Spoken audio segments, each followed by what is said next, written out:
Welcome to the Bullpen.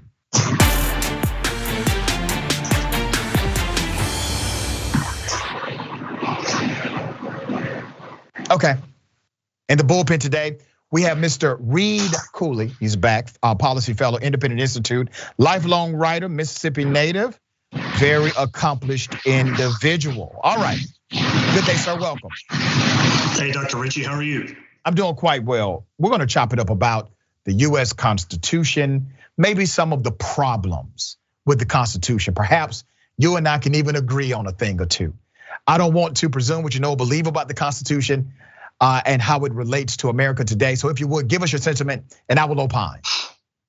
Sure, so looking at it objectively just requires us to point out that the founding fathers who crafted our Constitution, while brilliant and undeniably visionary, were deeply flawed individuals. As is commonly acknowledged, many of them were slave owners. And many of the decisions that they made yielded deep-seated negative consequences for untold millions of people, both present and future. Some examples of this are commonly understood and taught in most schools today. Others, however, are less known, and I'm happy to share them with your audience later in this interview. But the Constitution's greatest shortcoming, without question, is that it was a tremendous expansion of centralized government power during its time. After all, its very purpose on ratification was to shift more power towards the federal government. This centralization of authority away from the state and local governments and into the hands of Washington, D.C. not only gave way to the massive, bloated, oligarchic superstate that we see today, but allowed for many of this country's deepest moral failures to become universalized across every corner of this country in the forms of Supreme Court precedent and federal law. Unfortunately, because the erosion of states' rights as enshrined in the 10th Amendment has been the norm since our country's very foundation, the only remedy for correcting these legal wrongs has been in decades and decades of hard-fought legal reform on the federal level, an outcome that is only met with mixed levels of success and in far too many cases comes generations after it should. It's for these reasons that I consider myself a bit of a constitutional cautionist, only acknowledging the Constitution's merits where I believe they're warranted from the perspective of someone who values individual liberty above all else. And while it's true that at least the Constitution is a document that's willing to improve itself over time, in the vast majority of cases, the Constitution's only merits have been in correcting errors that it itself allowed to happen in the first place. Brother Reed, I don't mean to interrupt, brother. Are you reading something that you wrote? Yes, sir. All right, so I want you to look at the Bullpen this way. You ever seen a freestyle battle, two rappers freestyle? Of course. Right.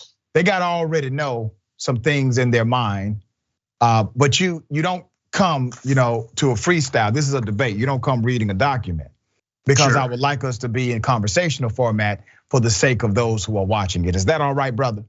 Yeah, of course, sure. Okay. I mean, that's what I was expecting as well. I just had this bit here that I wanted to provide at the beginning because I believe in precision of language, but I was fully expecting the sort of organic back and forth that you're explaining. Okay. So yes. All right, well, thank you for that. So you and I agree. You say they were deeply flawed individual. They were racist as hell.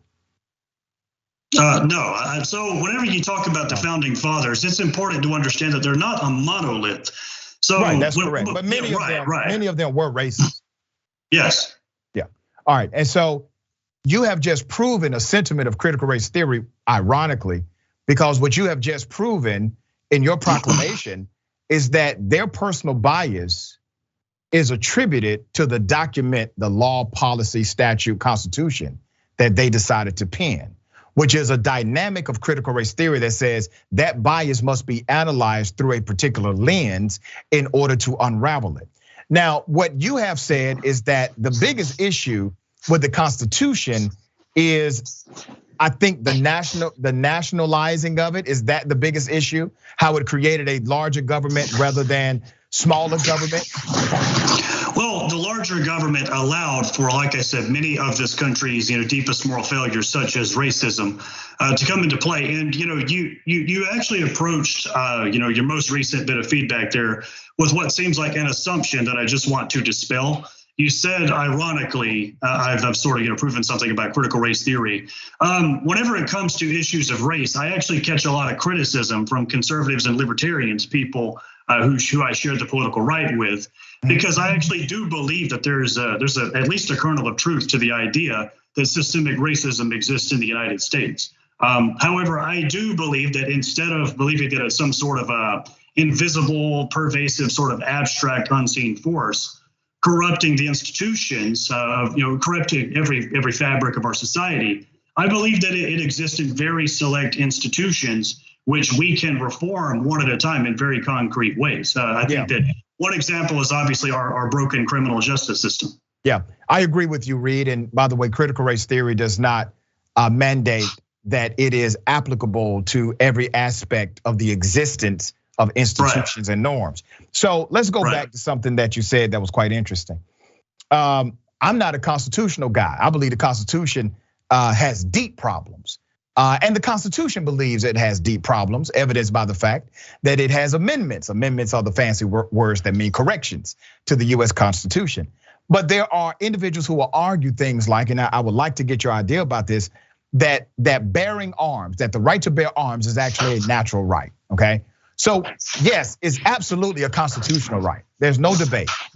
And there's a litany of doctrine associated with that constitutional right. And you see some of that permeating in state legislatures today.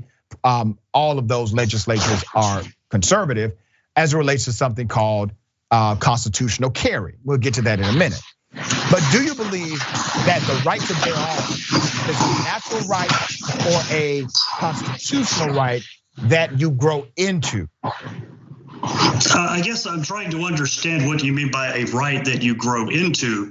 It's important to understand whenever it comes to our right to bear arms. Our right to bear arms is actually inspired by the English Constitution, which came about 90 years before, right?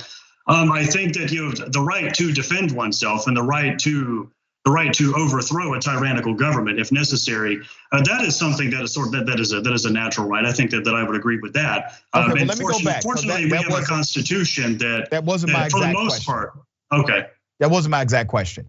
But since you brought something up, I do want to opine on that. The original idea, according to historians, of the right to bear arms was not really to protect individual liberties. It was actually to stop a national army. Are you aware of that? Yes, I mean, I've read a good bit about this. So John Adams and Alexander Hamilton actually had a bit of a very severe disagreement over this because Alexander Hamilton was incredibly enthusiastic about the prospects of a standing army. John Adams, though he was a member of the same party as Hamilton, did not, and they preferred, Adams preferred the prospect of a militia as opposed to a standing army. Yes, that is correct. So now let's go back to the natural right versus constitutional right. Now, give us some context so you understand the premise of my question. I think that's fair. Voting between the 14th to the 14th, 15th, 17th, 19th, 26th, and 24th Amendment, it all protects your right to vote. So we've determined, all right, you have a constitutional right to vote. You have a right to vote, and that vote is protected by the US Constitution. That's not a natural right. Meaning when you're born, you don't have that right. You have to be birthed into that right through age, okay? So age gives you that right. You can exercise that right. A natural right is like a right of due process. No matter how old you are, if the American government is going to deprive you of liberty or life, no matter what your age is, you have a natural right of due process, meaning they have to go through a process in order to prosecute you to take away your life or liberty. That's another natural right. I have heard those on the right argue that bearing arms is a natural right as well. Do you agree with that argument or disagree with that argument? I would say that I'm inclined to agree with that argument, but I can see whether that the right to bear arms is a natural right, something that you're more or less born into as opposed to growing into upon a certain age. Yeah, why do you think it's a natural right? Right, why do you think it's a natural right? Which means you have that right when you're born. Tell me why you believe that. So what I really want to explore here, for the sake of answering your question in the most honest way that I possibly can, because that's ultimately what I'm trying to do here. I guess I'm trying to understand, this premise behind a constitutional right at all. Like why such a thing needs to exist. To me, the Constitution exists to acknowledge natural rights that already exist. There's no such thing as a right that only originates within the Constitution. And any right that, any law or any Supreme Court ruling, for example, that infringes upon any right whatsoever is completely invalid. Okay. Yeah, I mean, I guess, right. This distinction between natural rights and constitutional rights, I find a little bit bizarre. So let me try to clear it up for you so you understand better. There's a movement inside of the conservative party that says the right to bear arms is a natural right, which means that states which have an age qualifier, and by the way, all states do, states that have an age qualifier for you to bear arms, those states are in violation of the Constitution. They are already chipping away at common sense laws, such as obtaining a permit to conceal and carry. Texas has done that. Georgia has now done away with that prerequisite as well, and other states ought to follow. This is them getting closer to the right to bear arms being a natural right. So before they get to that other conclusion, which they are trying to desperately get to, I'm asking you directly, do you think you are born with the right to bear an arm in the United States of America? Or do the states have it right when they say you have that right when you turn a particular age? It's called the age of majority, and states have it different. There are a few states that age of majority is actually 17. When you turn age of majority, you are then graduated into that particular right. You can exercise that right. Just like you can't exercise the right to vote when you're born. You have to exercise that right once you come of legal age to do so. You don't think the right to bear arms is a similar dynamic? You think it's a natural? Yes, I think that I would agree to an extent, but agree with what? I think that I would probably agree. I'm sorry, yeah, my apologies. I think I would probably agree with the idea that the right to bear arms, meaning the right to overthrow a tyrannical government, if it comes out of line, is something that you're born into, as opposed to something that you need to be 18 or 21 or any other age you to grow into. So if a child is 5, they have the right to bear arms in your world. That just seems like an absolutely absurd and bizarre question. I mean, a 5-year-old can't possibly. Your conclusion seems absurd and bizarre, that anyone is born into the right to bear a gun. That was your conclusion. Does a 5-year-old have a right to freedom of speech? Yes. Okay, yeah. Then there you go. I mean, it logically follows if we're following consistency. All right, so you just said that a 5-year-old, this is basically your conclusion, a 5-year-old should have the right to bear an arm, correct? Sure. And you said that what I said was bizarre. No, I mean, you've said pretty bizarre things throughout the entirety of this interview, to be honest. So okay, what else bizarre? A 5-year-old can't possibly conceptualize the right to bear arms. It exists on paper. What else, Mr. Cooley? You're defeating yourself here, sir. No. What else have I said? I'm trying to have a legitimate conversation here. Well, I'm trying to as well. And when you guys come to the table with things like children have a natural right to bear arms, I have to challenge that, because there's current policy and legislation getting us closer to that dynamic in the United States of America. And what I want to show is not only the hypocrisy in that sentiment, but also the ridiculousness in the application of that rule. Bottom line is, bearing arms is not a natural right. That's the right conclusion. You came to the other conclusion, which is wrong. And I think you realized it in mid-flight that what you said was silly. I'm just, like I said, I'm trying to follow your reasoning here. To be honest, the distinction between a constitutional right and a national right and a natural right, as it applies to the Second Amendment, is something that I haven't studied that deeply, and is something that I'd like to study more. You should have said that in the beginning, Cooley. I tried to get to that. Well, I tried to get to that, but you've made nothing but rash assumptions the entirety of this interview. Cooley, it's called the bullpen. It's a debate.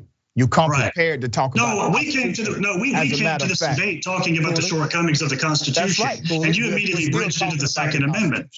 Is the Second Amendment in the Constitution? It is. It's a very specific subset of the Constitution. What did my producers tell you we were going to talk about today per your request? What did they tell you we'll talk about based on what you shortcomings of the Constitution? That's damn right. And the Second Amendment is a shortcoming if you believe it's a natural right. Now tell me where we're wrong at. You picked out the subject. You want to talk about the Constitution. Your ass came up here unprepared, and you're calling me ridiculous.